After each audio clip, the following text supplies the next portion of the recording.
This is the Born to Be podcast, where we believe you were created on purpose and for a purpose. Each week, we deliver inspiration and interviews with today's top thought leaders who are living out their unique calling every single day.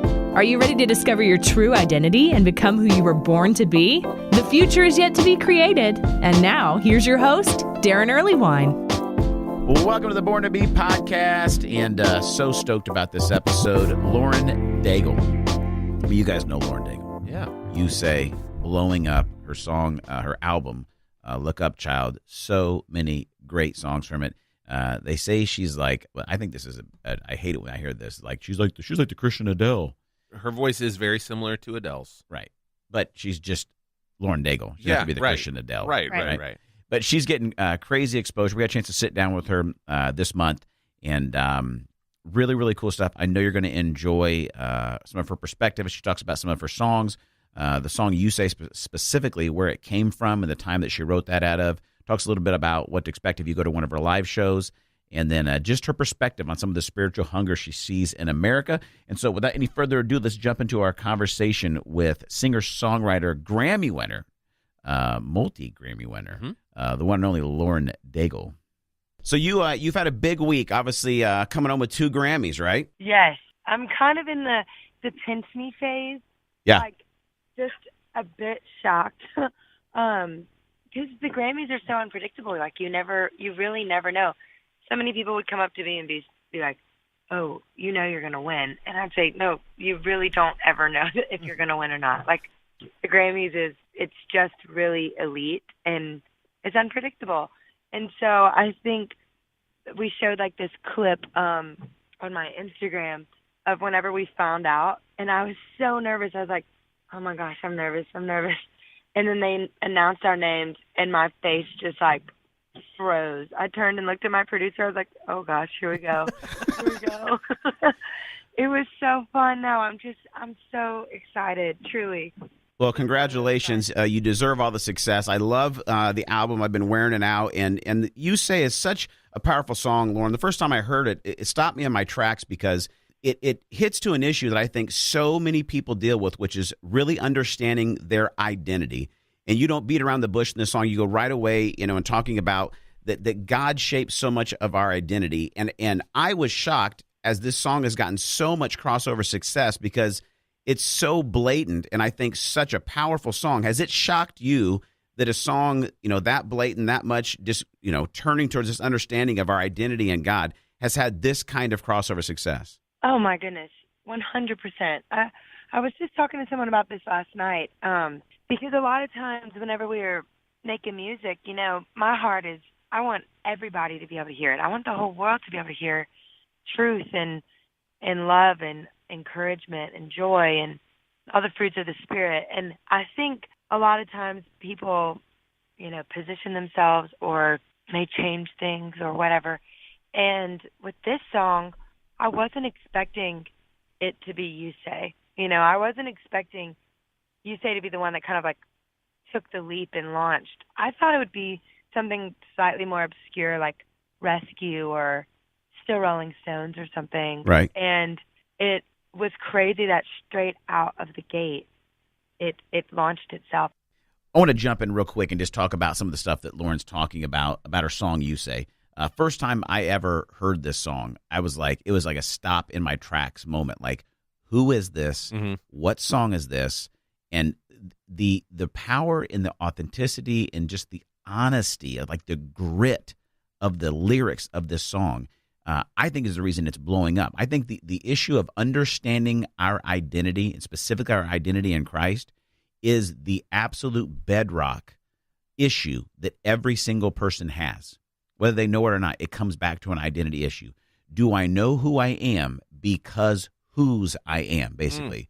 Do I know what's true about me because I'm in Christ? Mm-hmm. That's a game changer. I think it's the first thing within a covenant relationship with God that he establishes in us. Is the first thing he established is identity. And this song is screaming truth about identity. The other thing I think about it is it's not like a regular popcorn, bubble gum, cheese ball Christian song that makes you want to puke. That's just like Ned Flanders-y and it's great. Well, I can't even do it without making myself feel sick. Yeah, Christian music and a lot of different music. I think country music also has recently just devolved into this very formulaic approach for a song. Where Why is every pop country song right now? There's always some reference of a girl in a T-shirt. I mean, I don't know. I just noticed. You know why? Because it sells, and people are like, "Let's do that." Oh, you're probably right. As opposed to writing original, right. clever, And if music. you're writing a country song, you have to write to the lowest common denominator, which is drunk dudes in a bar. Wow. Yeah. I apologize, country music. Yeah. No, if it's true, right? Yeah. Like you're in the saloon with your buddies, Yeah. and you can't even process really deep lyrical things. Yeah. What? Why are you laughing at me? Because you said saloon. Right. Saloon. I'm saying a Did saloon. we hitch our horse on our way in? I'm sorry, I was raised on a farm. I'm sorry that actually country music is actually my real life. Are we gold prospectors in like the 1800s? Yes, we are. Come on. Oil! We hit oil! Get out of here. I'm just Let's Some make people- a trip to the brothel. I'm saying some country bars are still Yeah. called saloons. okay. I'll give it to you. Yeah, I'll give it to you. I get you. Sorry, I'm not trying to be mean. It struck me. It's funny that you said saloon. Oh gosh. So Okay. great. It's a part There of you your. go. It's a part of your identity. It is. It is It true is. though. Country. Yeah. Country girl. Yeah. Born and bred. Look at her there in the jean shirts, not jean shorts. And Right. I got a Budweiser. And my buddies with me, and we got a dip in our lip. Okay, and we're not talking about. We're talking about Lauren Daigle. We're doing a Lauren sorry. Daigle song. Yeah. Sorry, I heard saloon, and I went into. I understand.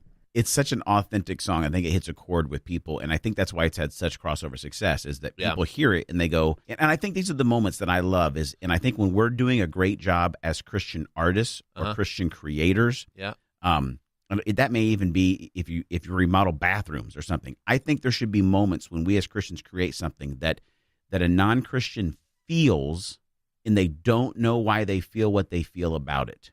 But it's something that there's a tuning fork of the soul going off. Okay. And I think what the content of her lyrics, the way she delivers it, and the fact that her voice is world class. Yeah. Everything about this album is world class. And I think if you don't have an ounce of faith in Christ, you hear the truth that she's singing and the strength in which she's singing it, and your soul goes, that is true. Yeah. I don't know why I'm drawn to that, but I am. Well, she said that when she sat down with her producer and was like, where do we start? And he was like, you have to start with what you know and what is true, and you got to speak that. And so you can even hear that in the production of the entire album, that it's pretty sparse production. Like, this song is not an up-tempo pop song. Yeah. It's like a mid-tempo, kind of slower, piano-based tune. And that's a perfect segue, because right now she's going to talk about the moment they put this song recorded it, and just the kind of backstory there. Let's jump back into the interview with Lauren Daigle. In my darkest of times, when I felt myself kind of slipping away because I kind of went through this phase of being just torn in a million different directions, and definitely needing to know, okay, this is where my identity lies. So I went into the studio with my producers. It was the day after an award show, and it was one of my first award shows I'd ever been a part of. And I remember feeling really overwhelmed, like, wait, what did I just get myself into? Kind of like I'm a bit insecure and uncertain about what's ahead, fear of the unknown. And I could see already then how it would shape who I became if I didn't have something solid, a fortitude, a foundation to stand on. And so in this kind of chaotic, I'm losing myself moment, my producers were like, you just need to remember the truth. And you need to grab a hold of words that are unshakable and listen to who God says you are in those moments of difficulty, whenever your head might be telling you something different, you know? And so it's been really powerful to see people who I've never met before or who I've never encountered before send letters or write us or email us, or, you know, people in person just say, you have no idea the strength that song has brought me. And I think it's come at a time where we see people begging for identity, begging for, who am I? Those questions that you ask yourself. Like, our culture is bent on that right now. And I think this is just a song that kind of gives people hope. What Lauren shares right there couldn't be more bullseye for what we talk about here in the Born to Be podcast. Mm-hmm. I mean, we've literally put this podcast together to help you discover who you were born to be, which is all about your sense of identity. And, like Lauren is talking about, and that's one of the reasons that we have our Spiritual DNA workshop. We were so glad to see many of you that were there at the live event in February. We got another one coming up on May 4th. But in the Spiritual DNA workshop, that's what you walk through. You go through to an understanding of who you are in Christ. What is your identity? And not just on a surface level, but all the way down to the uniqueness that God's placed in you. And I think if you don't have a true understanding of that identity, you are open to be influenced or shaped by any circumstance or anyone who's a part of your life outside of that foundation. Yeah, well, that's what I think I've been working really hard on, and I write about this all the time with my I Am Mother of the Year group, but it's finding the lies that you tell yourself, and as you're going through your day, you really, if you're not aware, which kind of a lot of times it's easier to be unaware. Yeah. I mean, we're just either inundated or we're lazy or we don't know that we're unaware. But when we are not aware of the lies that we're believing about ourselves, then we don't really realize how much those lies are shaping our identity and our actions and our next steps. And so I always, especially in my motherhood, but try to figure out, like, what lie am I believing about this moment, about this situation, about who I am, or maybe about my husband, about whatever else I'm going through. Figure out what lie I'm believing and then replace that with the truth. And that practice has really made a difference. So that I know a lot of us, and this is a counseling term, but it's automatic negative thoughts. A lot of us have automatic negative thoughts. And so for me, when I first started this journey of finding the lies and replace them with the truth, figuring out the truth about who I am, my first thought anytime something would happen with my kids was, I'm not equipped for this. And I can say now, I don't think that anymore because I've literally retrained my brain to know that's a lie. And anytime now something comes up, like, I'm equipped for this. Like, God has equipped me for this, and that's the truth. Well, I think it's key what you're in that truth isn't something that I think is true. Right. What we're talking about is truth that's true about you because it's what God says is true about you because of who he is and who you are in him. Right. Not just, I'm just believing good things about myself, believe positive things. No, there are truth statements in the Word of God in the Bible that when you begin to apply them to your life, they become the bedrock, a foundational understanding that is true about me. And I love what you're saying, Lisa, is when you can understand that, then your life is guided by truth, not by opinion, not by shame, not by regret, not by emotions. That's a big one. Yes, right. That's my big one for sure. It's honestly, it's the shame, it's the pain, it's all of that gets fueled into emotion. Yeah. And then that usually completely derails us.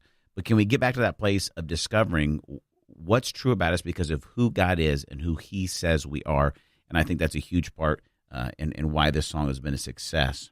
I think it's interesting, too, that when Jesus said, what he didn't say was, I am a way, I am a life, and I am one of many truths. Right. He's like, he said the for everyone. I am the way, the life, the truth. Yeah. Which is totally countercultural to what we're hearing now. Yeah. Where it's like, get life from wherever you want. Okay, that's a lie. Whatever way you choose is great. Nope. There are a lot of ways that don't end up well. Yeah. And then whatever your truth is I have to respect that. That's your truth. He's not saying that. He's like, it is black or white. There is no gray. Yeah. He's like, but he's not going to beat you over the head with that. When he's not exclusive in it, that he's like trying to exclude. I mean, I love I think we said it on the podcast or maybe on the radio show is that one of the things that the ways I know Jesus can say that with conviction is because he's the only God coming to look for you. Like he's not saying, I'm the only way. Good luck. Right. He's saying, hey, I'm the way to life and I'm truth. And guess what? There's no one else searching for you. And without me coming to you, you're not going to find me. Yeah. Yeah. And when you find that, you know what I mean? It does lead you to live into an understanding of identity, allowing truth to guide you. And through that, moves you to be able to live a life of peace, of purpose, of passion. And there's a lot of joy in that. And that's what Lauren talks about next year, about the joy and the fun that she has in her live show. What can people expect if they come to the show? Oh, man. I am so excited. Everybody's welcome. Y'all all come. One of the things to expect is honestly a lot of fun. Like last night, at the show, we were in Seattle. Someone came to us and said, holy cow, you really have fun. And it was like, well, yeah, of course, like, it's music. Like, let's have a ton of fun. And I think people walk away, like, refreshed and encouraged because it's a night of fun with truth to be able to grab a hold of as well. Are you seeing a different impact on your live shows, or maybe in your meet and greets, Lauren, from maybe 2 or 3 years ago at shows, as now you're having fans that are very new, not just to your music, but maybe to a spiritual environment? Yes, it's really fun. I welcome it. Like, people who have no idea about Christianity or actually don't even want to be involved in it, I say, oh, just come on. Like, come on into the fold. Come to the show. Come enjoy yourself. And I welcome the questions. I welcome why do these people think this way? Why do these people think that way? Last night even we had, people outside boycotting the show and things like that. And then we have people that come in and they're like, I have no idea what I'm getting myself into. What is going on? And then you have people like last night in the Q&A, someone asked, why are not more artists like you playing in clubs? I don't understand, like, why I have to go to venues outside of clubs in order to get a show. And so you see this interesting time, like this, it's kind of peculiar, this time that's happening right now. But I'm excited about it. Like, I love watching people who may not necessarily know anything about Christianity, but know the way that the songs make them feel, and that be enough to draw them in. Do you feel like that there's a spiritual hunger or openness right now in America? Oh, 100%. I see it all the time. I was looking at Maren Morris last night, or the other night at the Grammys. Like, one of her prep things was like a tarot card reading. And you see this, like, that was her preparation in order to get ready for the Grammys. And you see this, like, this need for spiritual nurturing almost. It's like to see people so open right now. Yeah. I think it's a beautiful thing. Like, I really do. I think this is kind of a moment where there's an awakening coming, and it makes me really excited, honestly. I see the hunger, and I think there's a lot of things that can tear people apart right now in the world. And so because of that, because of kind of how much wilder things are getting, people are wanting truth. People are wanting something authentic and real in order to get to the next day, and in order to give them fortitude in kind of this upheaval of time. And so I think with that, people are searching for something deeper, something more meaningful. And I think it's beautiful that we have an answer. Well, Lauren, I think you're right. I think you've given them a soundtrack for their soul in the album. Look Up, Child. We love it. We want to come see you when you're here in Indy, but it's sold out. We can't even get tickets. I don't know if you could put a good word in for us. Oh my gosh, yes, absolutely. So do you know some people who are the artist at that show? I might be able to work on it. I don't know. She's kind of busy. Yeah. Well, no, I really will. I'll put in a word for you because I would love to meet you guys. I love what you're doing. That's genuinely exciting. Pretty awesome. We're having a blast doing it. And when we're together, if we can be together at your show, we've got an idea. If the music thing doesn't work out, Lauren, we've got an idea that I think you would love. I don't know if you've ever thought about branching out from music, but we've got a business we put some thought into called Daigle's Bagels, and I think it could blow up.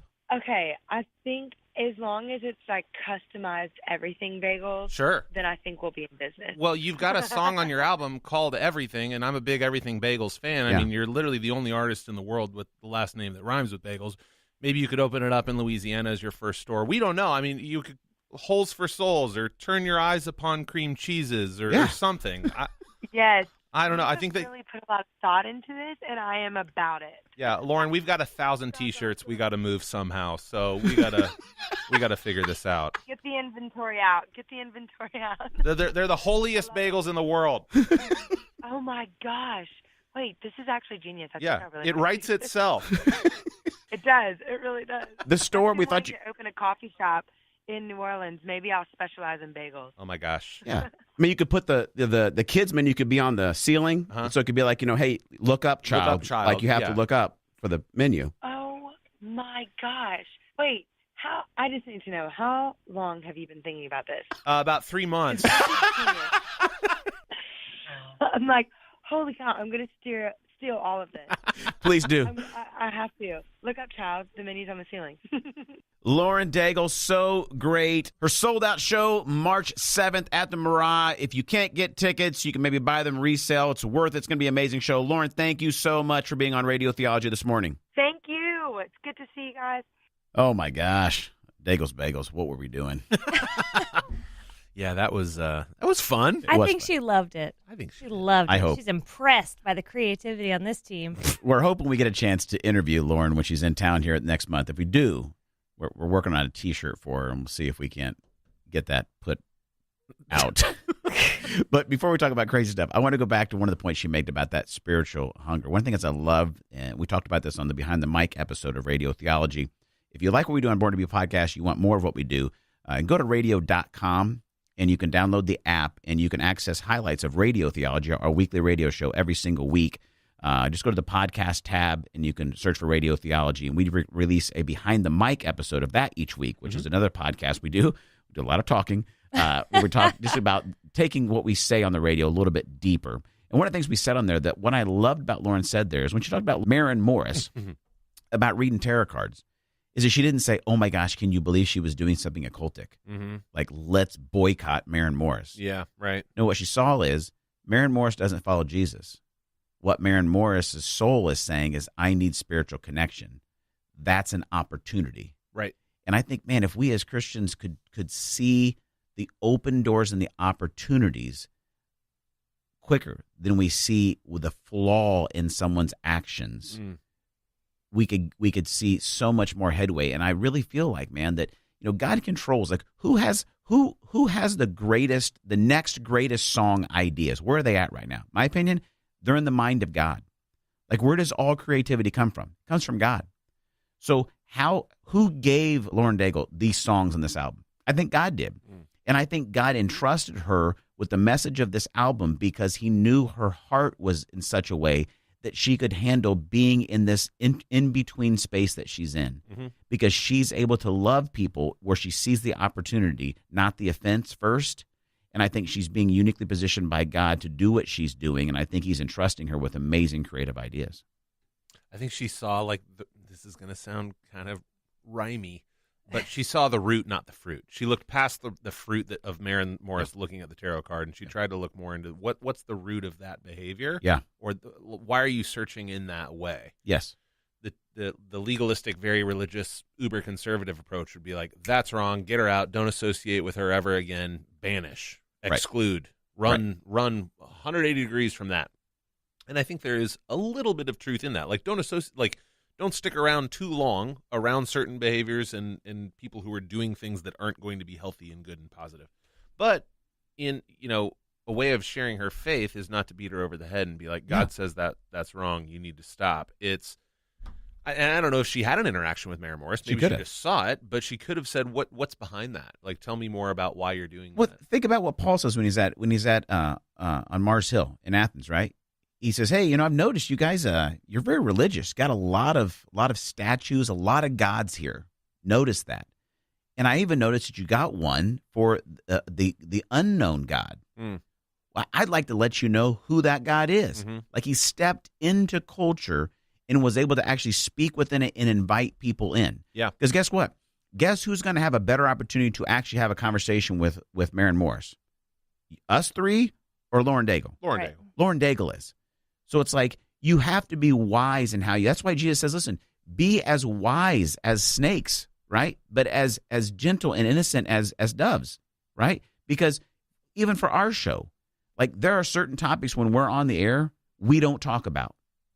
Because we realize that if we go hardline Bible truth on certain topics, it's going to cause such a media firestorm that we could lose the opportunity to say the things that people need to hear for their souls. And there may be a situation in your neighborhood, maybe at your job, whatever it is, where you feel like for some reason you have to stand up for truth and you got to defend God. Most of the times God defends himself pretty well. Right. I think if we enter into relationships and interactions with people, and I love what you said, Ryan, to say, I'm going to look for the root of good here, not respond to the fruit that may be offensive or whatever it is. I might find myself with a space at the table long enough to influence people. And I think that's what's happening with Lauren. Yeah, I think a lot of times Jesus side-skirted the trap of question that was the surface level question, and he cut more to the real, the core of what people were trying to get at. I mean, if you look at when he was in his public ministry, and all the religious types of his day were trying to trap him so they could basically put blame on him to say, okay, we've got an excuse to get rid of him now. Oftentimes he saw right through the line of questioning, and he just totally stepped to the other side, kind of evaded it, and then went right to the heart of why they were asking that question. Yeah. And I liked it. I didn't hear it when we were interviewing her. You know, I was caught up in the whole tarot card thing, but you're right. Like, the way that she presented it was very gracious. She was like, there's a hunger there that I think is beautiful, as opposed to, she's looking at tarot cards, she's horrible. Yeah. Well, you're right. It's like, if you've got a fellow musician who just won a Grammy who knows Jesus and you don't, you're probably more apt to listen to her than the person boycotting said Christian artist show out on the street with a sign on it saying Lauren Daigle is whatever. Yeah. You know? Yeah. Well, here on this is the Born to Be podcast. We want to help you take steps to become who you were born to be. And I just hope you're inspired by what you've heard from Lauren. I honestly think, she was born to do this. Like I don't know how long she'll have a musical career, but I feel very confident that she's doing exactly what she was born to do. God gave her that voice. I mean, we hope to get into her story a little more if we get a chance to meet her when she's in town. But, she sang all the time as a kid. But what spurred really more of it becoming more of a serious thing was she had a major bout with mono. And that time of sickness was the thing that really motivated her to move into taking her voice more serious. I want to hear that story. I want to see how that passion and pain kind of came together. But I honestly believe that God put her on earth to do what she's doing. And who knows how long that season lasts. But when you do that, take some cues from what Lauren has said in this interview and realize that, like, for right now, like you said, she's getting boycotted by Christians and sometimes applauded by Christians and sometimes looked down upon by non-Christians and sometimes being paid a lot of attention by non-Christians. She's in a really interesting, tense place, but she's making a major impact. And when you can find that sweet spot of understanding and stepping into God's call in your life where it maximizes all your gifts and your talents and abilities, beautiful things happen. And I just love watching what's going on with her career. So stoked to have Lauren on the Born to Be podcast and on Radio Theology. Look for more from her, hopefully in the future, on Radio Theology or the Born to Be podcast. And like I said, if you haven't maybe jumped into Radio Theology, we'd love for you to do so. Just go to radio.com, download the app, and you can stay connected with us through that. And that's it. God bless you. And we'll talk to you next time on the Born to Be podcast.